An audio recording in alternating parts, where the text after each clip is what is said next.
vague selfish affection. Figure 9 shows us also a cloud of affection, but this time it is deeply tinged with a far less desirable feeling. The dull, hard brown gray of selfishness shows itself very decidedly among the carmine of love, and thus we see that the affection which is indicated is closely connected with satisfaction at favors already received, and with a lively anticipation of others to come in the near future. Indefinite as was the feeling which produced the cloud in figure 8, it was at least free from this taint of selfishness, and it therefore showed a certain nobility of nature in its author. Figure 9 represents what takes the place of that condition of mind at a lower level of evolution. It would scarcely be possible that these two clouds should emanate from the same person in the same incarnation. Yet there is good in the man who generates this second cloud, though as yet it is but partially evolved. A vast amount of the average affection of the world is of this type, and it is only by slow degrees that it develops towards the other and higher manifestation. Definite affection. Even the first glance at figure 10 shows us that here we have to deal with something of an entirely different nature, something effective and capable, something that will achieve a result.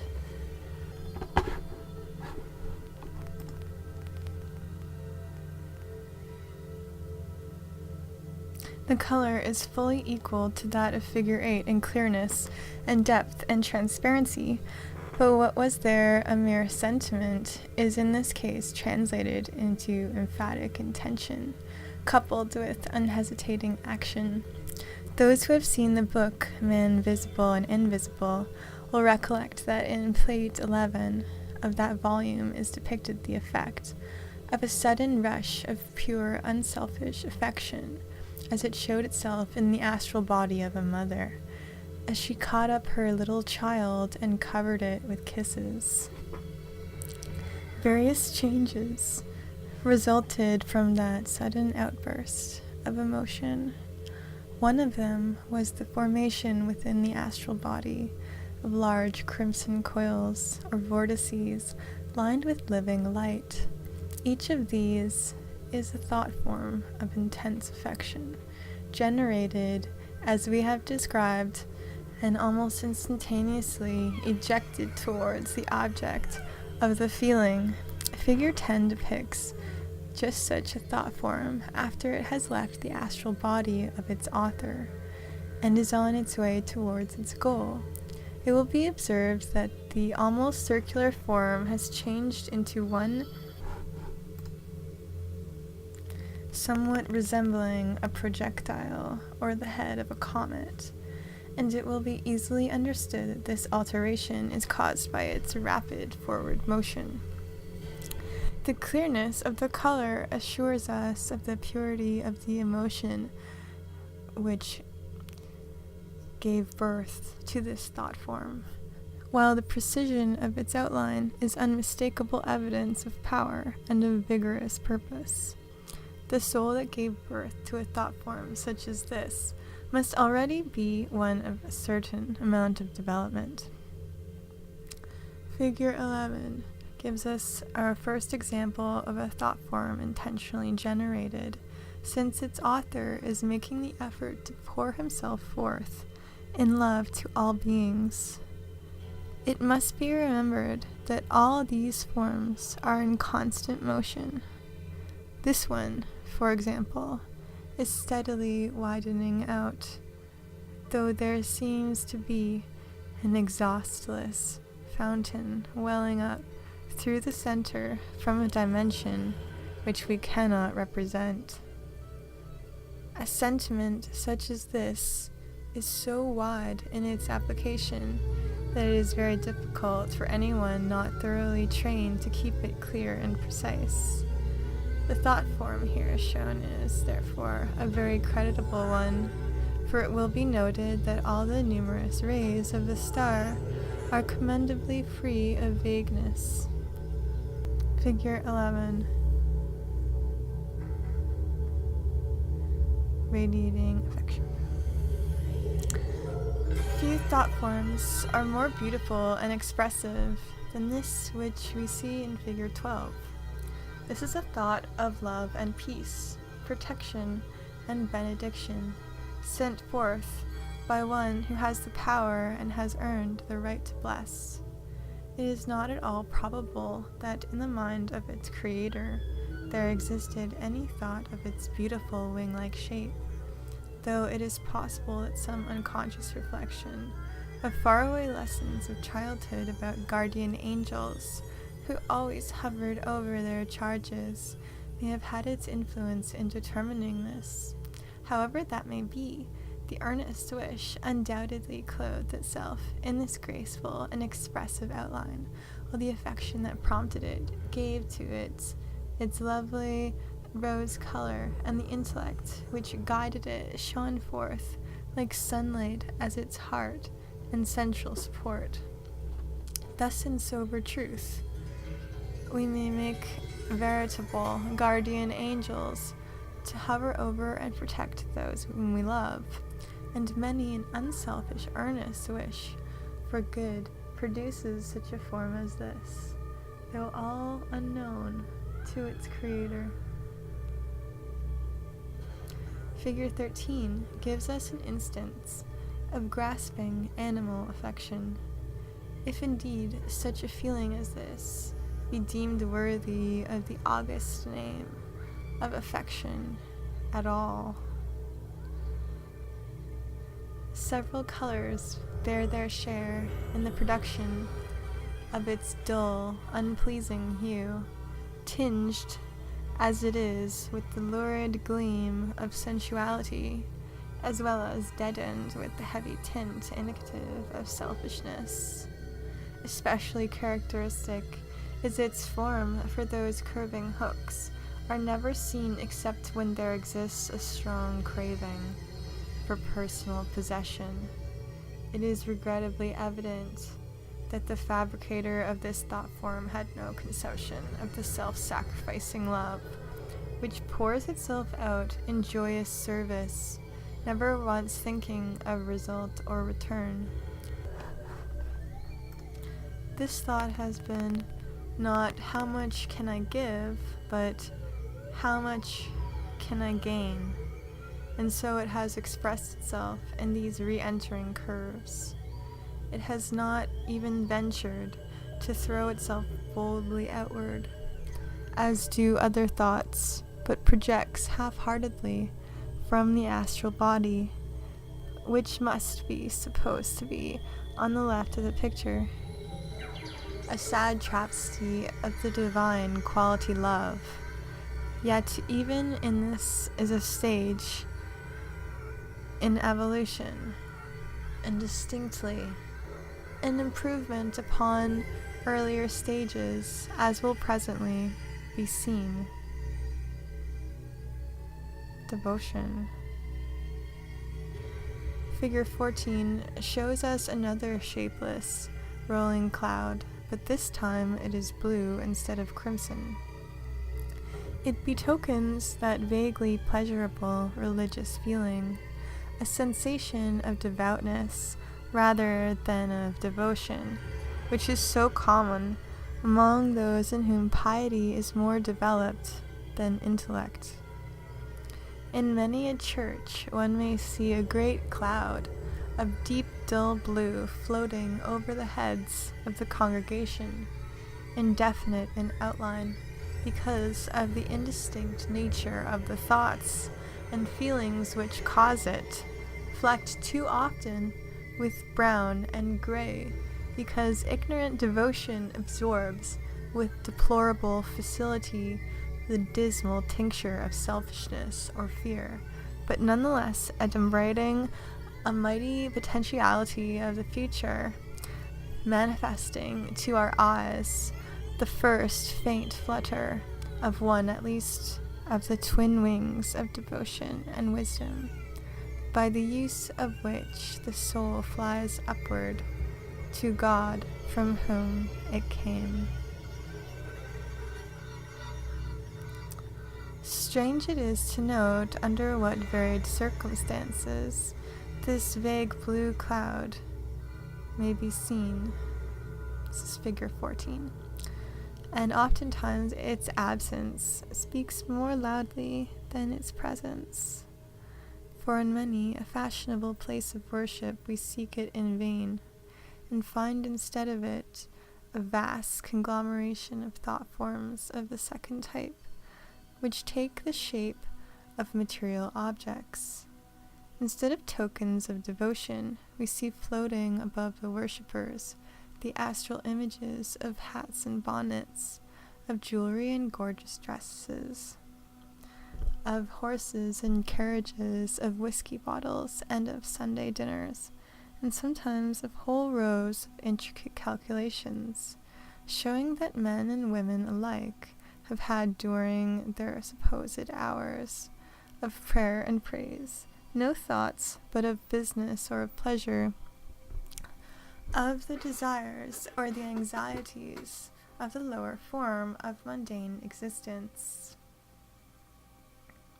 Yet sometimes, in a humbler fane, in a church belonging to the unfashionable Catholic or ritualist, or even in a lowly meeting house where there is but little of learning or of culture, one may watch the deep blue clouds rolling ceaselessly eastward towards the altar, or upwards, testifying at least to the earnestness and the reverence of those who give them birth.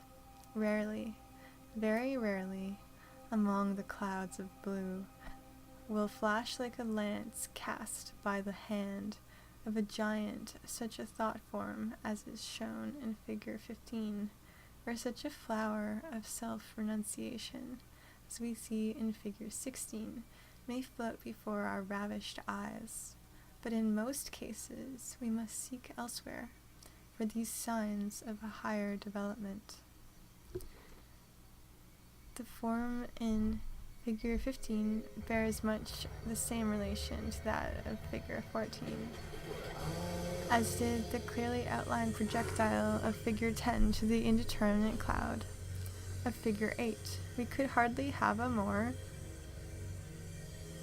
marked contrast than that between the inchoate flaccidity of the nebulosity in figure 14 and the virile vigor of the splendid spire of highly developed devotion which leaps into being before us in figure 15.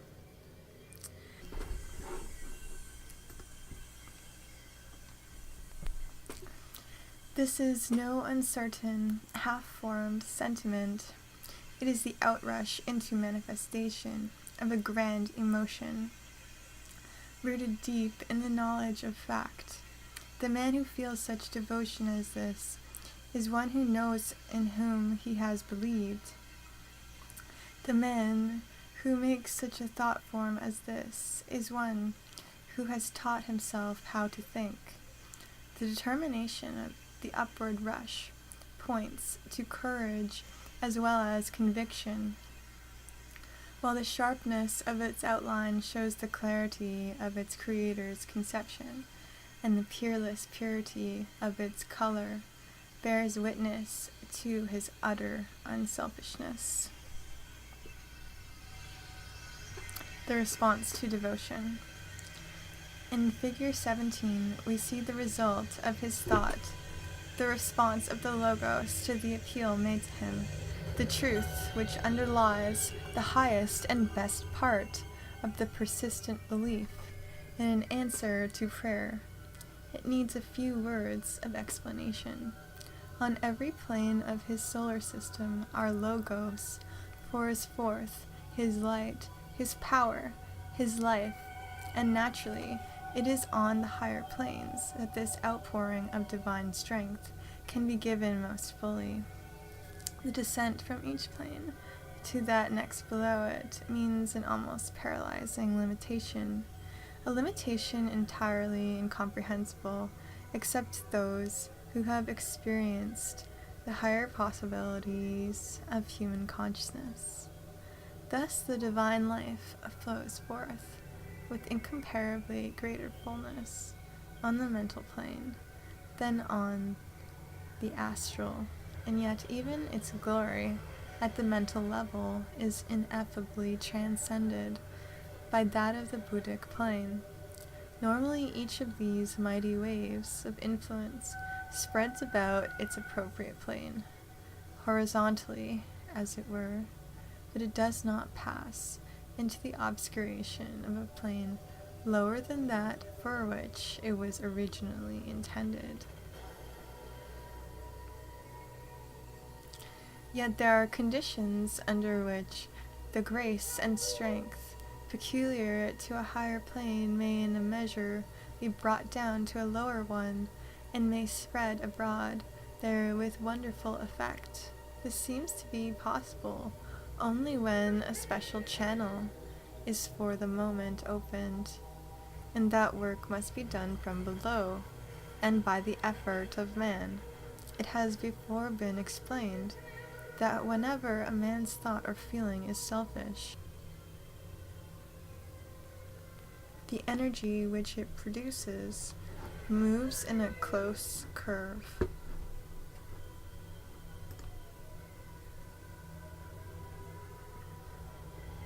And thus inevitably returns and expends itself upon its own level.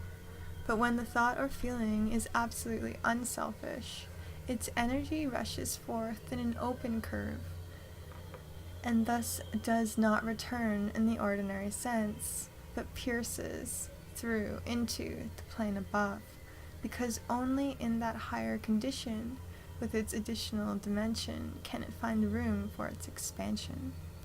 But in thus breaking through, such a thought or feeling holds open a door, to speak symbolically, of dimension equivalent to its own diameter, and thus furnishes the requisite channel through which the divine force appropriate to the higher plane can pour itself into the lower, with marvelous results, not only for the thinker, but for others.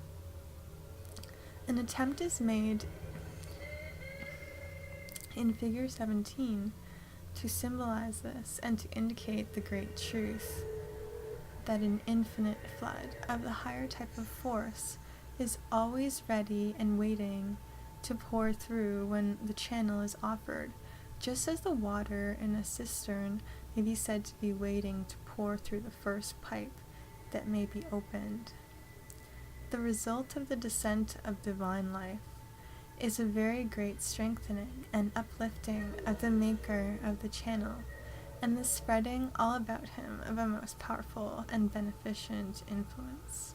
This effect has often been called an answer to prayer, and has been attributed by the ignorant to what they call a special interposition of providence, instead of to the unerring action of the great and immutable divine law.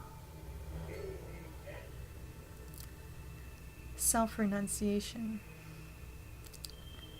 Figure 16 gives us yet another form of devotion, producing an exquisitely beautiful form of a type quite new to us, a type in which one might at first sight suppose that various graceful shapes belonging to animate nature were being imitated.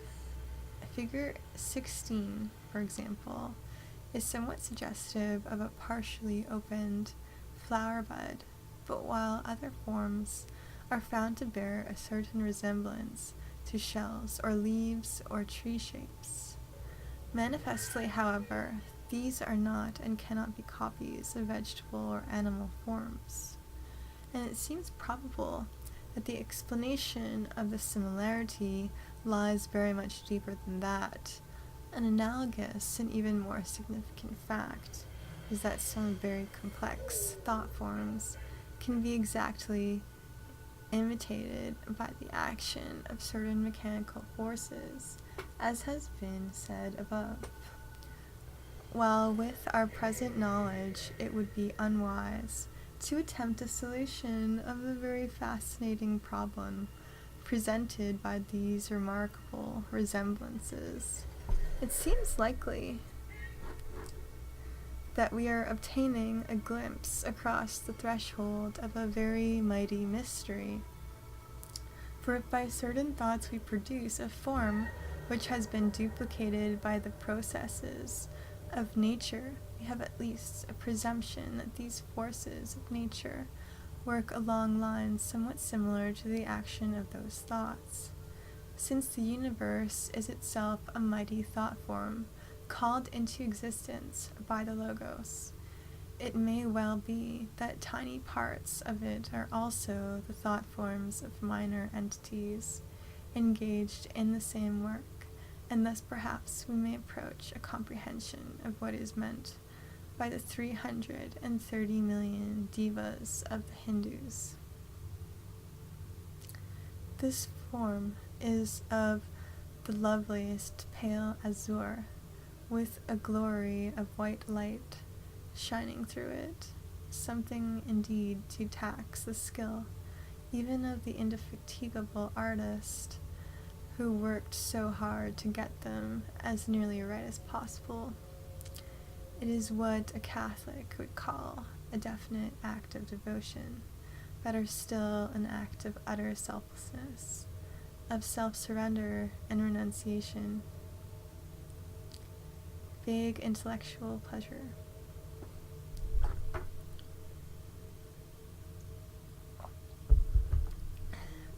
Figure 18 represents a vague cloud of the same order as those shown in Figure 8 and Figure 14, but in this case the color is yellow instead of crimson or blue.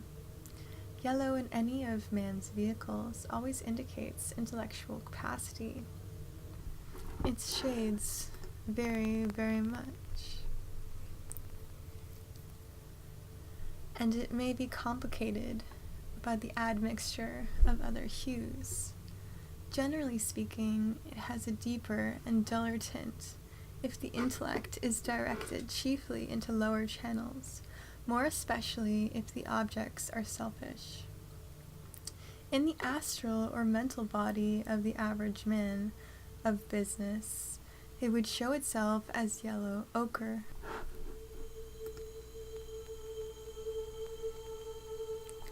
While pure intellect, devoted to the study of philosophy or mathematics, appears frequently to be golden, and this rises gradually to a beautiful clear and luminous lemon or primrose yellow when powerful intellect is being employed absolutely unselfishly for the benefit of humanity.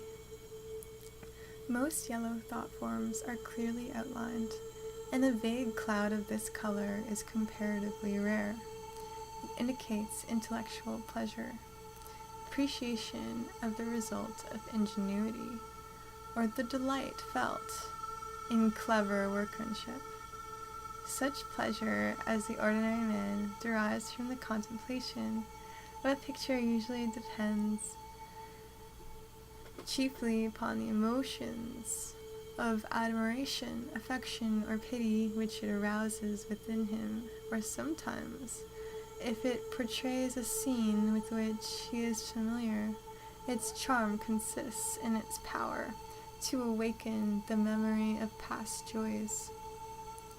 An artist, however, may derive from a picture a pleasure of an entirely different character, based upon his recognition of the excellence of the work and the ingenuity which has been exercised in producing certain results. Such pure intellectual gratification shows itself in a yellow cloud, and the same effect may be produced by delight in musical ingenuity or the subtleties of argument. A cloud of this nature betokens the entire absence of any personal emotion, for if that were present, it would inevitably tinge the yellow with its own appropriate color. The intention to know. Figure 19 is of interest as showing us something of the growth of a thought form. The earlier stage, which is indicated by the upper form, is not uncommon and indicates the determination to solve some problem, the intention to know and to understand. Sometimes a theosophical lecturer sees many of these yellow serpentine forms projecting towards him from his audience, and welcomes them as a token that his hearers are following his arguments intelligently and have an earnest desire to understand and to know more.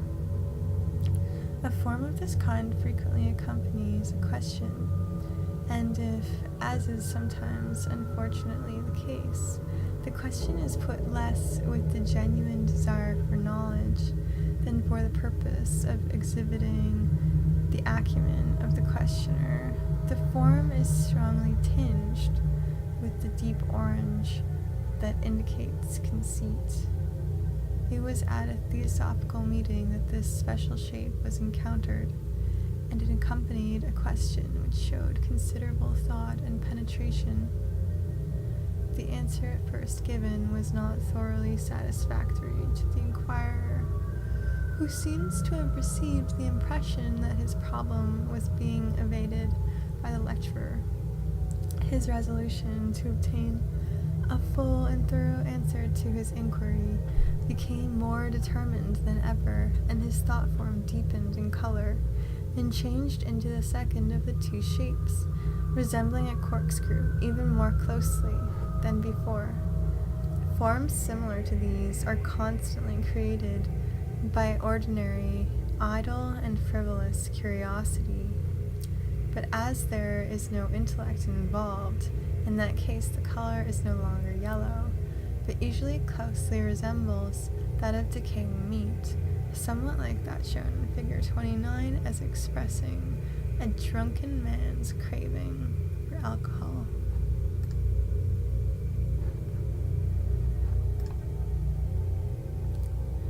High ambition. Figure 20 gives us another manifestation of desire. The ambition for place or power. The ambitious quality is shown by the deep orange color, and the desire by the hooked extensions which precede the form as it moves. The thought is a good and pure one of its kind, for if there were anything base or selfish in the desire, it would inevitably show itself in the darkening of the clear orange hue by dull reds, browns, or grays. If this man coveted place or power, it was not for his own sake, but from the conviction that he could do the work well and truly to the advantage of his fellow men.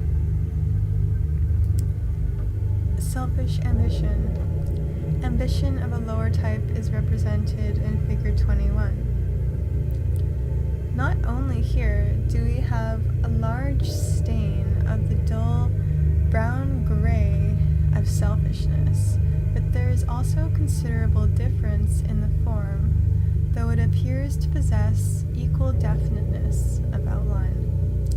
Figure 20 is rising steadily onward towards a definite object, for it will be observed that the central part of it as definitely a projectile as figure 10. Figure 21, on the other hand, is a floating form, and is strongly indicative of general acquisitiveness, the ambition to grasp for the self everything that is within sight.